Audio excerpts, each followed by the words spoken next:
what about how these things apply then to, and how we apply them to Discord? Because when it's a live stream, the mods are, super active the whole time. You get to sort of navigate that yourself live and in the moment. But in Discord, there may be times when, there's no mod who's actively looking at it, and something can linger there for a long. Is there any variation to how other, because Meg, you talked about other platforms. Is there any variation to how we treat and consider things on Discord? Are there, making sure that there are rule sets in there, and you just have to like accept that things will slip through? Yeah, I think for me, for the longest time, I had my Discord sub only entirely.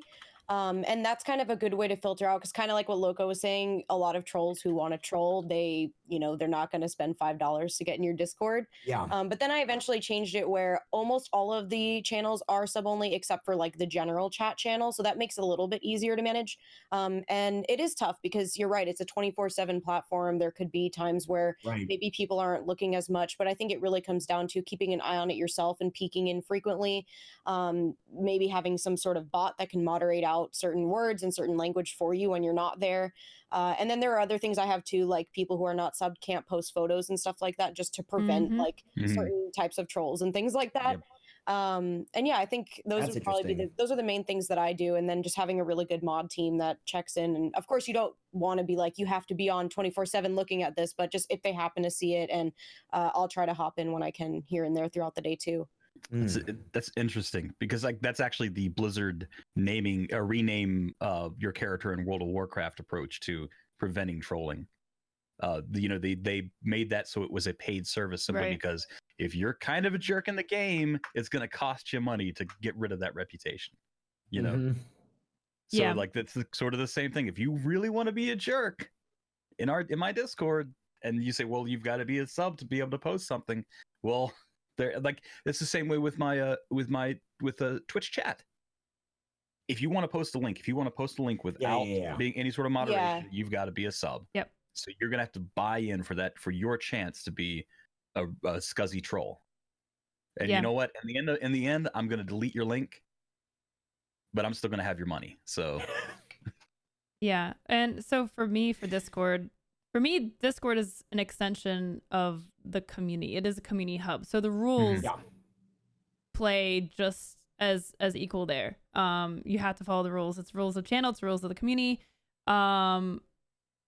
Yeah, I mean, we have so Discord has like verification levels. So like you can make it so like people have to have like a registered account on Discord, or they have to be in the server for X amount of time.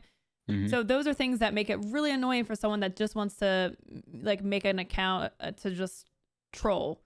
Really, really annoying to do. I don't even think I've ever had trolls in Discord, because it's so much extra effort to go and do that. And we have so many mods in the Discord server that it's a pointless effort. And like what Meg said, there's a lot of ways that you can moderate your Discord automatically. Not allowing non-subs to post pictures is a big one.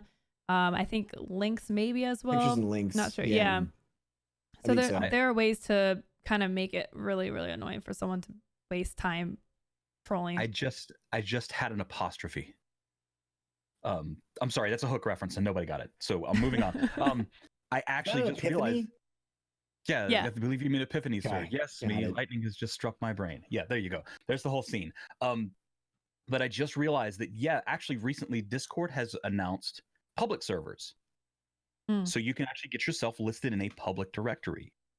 So you take your server from being a private server to a public server, and you get listed in this directory that is supposed to make you discoverable by people who may not be within your community.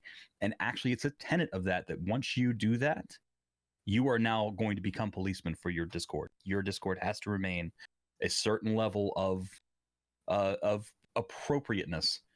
And Discord is not entirely clear on what that means, but you basically have to up your moderating game if you want to do that.